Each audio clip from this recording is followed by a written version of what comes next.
On October 30th, 1961, the most powerful nuclear weapon in history was tested in the Russian Arctic, the Soviet Union's TSAR bomba. In the early Cold War, the United States had an undisputed nuclear advantage over the USSR. The U.S. conducted the world's first nuclear test in July 1945 and dropped 2 nuclear bombs on Japan the following month, ending World War II. Some historians believe the decision to use the new weapons against Japan was made partly to intimidate the Soviet Union. Until missile technology advanced in the late 1960s, the Soviets lacked the capability to threaten the United States with a large-scale nuclear strike. The Tsar Bomba might have been intended to convince them otherwise. Soviet scientists began working on a super high-yield bomb in 1956. The first version of the bomb was ready for testing in 1958, but the test never happened. Relations between the two Cold War foes were improving somewhat, with both countries pausing all nuclear tests in late 1958 and Soviet Premier Nikita Khrushchev visiting the United States for 2 weeks in 1959. They were also in talks regarding a more comprehensive ban on nuclear testing.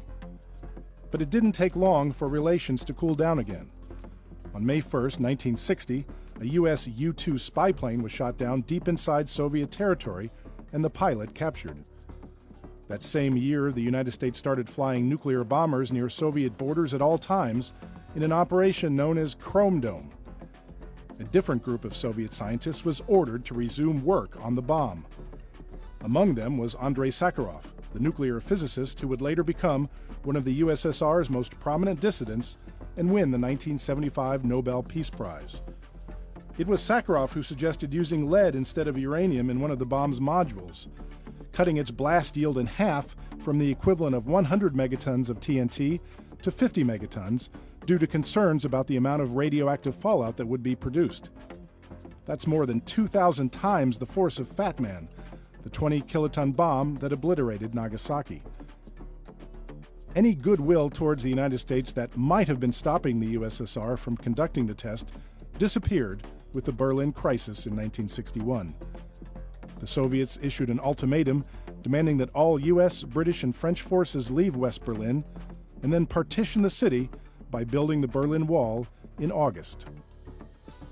The USSR pulled out of the moratorium on nuclear tests in September, and Khrushchev announced that plans for a detonation were underway at the Soviet Communist Party's Congress on October 17, 1961. A plane that had been created with the original bomb in mind was brought back into military service for the test after being used as a training aircraft. A modified version of the Tu-95 strategic bomber, the Tu-95V, had its bomb bay doors removed in order to accommodate the huge payload. The bomb had a custom parachute system fitted that would allow the plane to fly far enough away before the detonation. The plane flew on October 30, 1961, dropping the bomb over the Arctic island of Novaya Zemlya. It made it about 45 kilometers before the explosion, out of reach of the bomb's fireball. The mushroom cloud could be seen from a distance of 161 kilometers.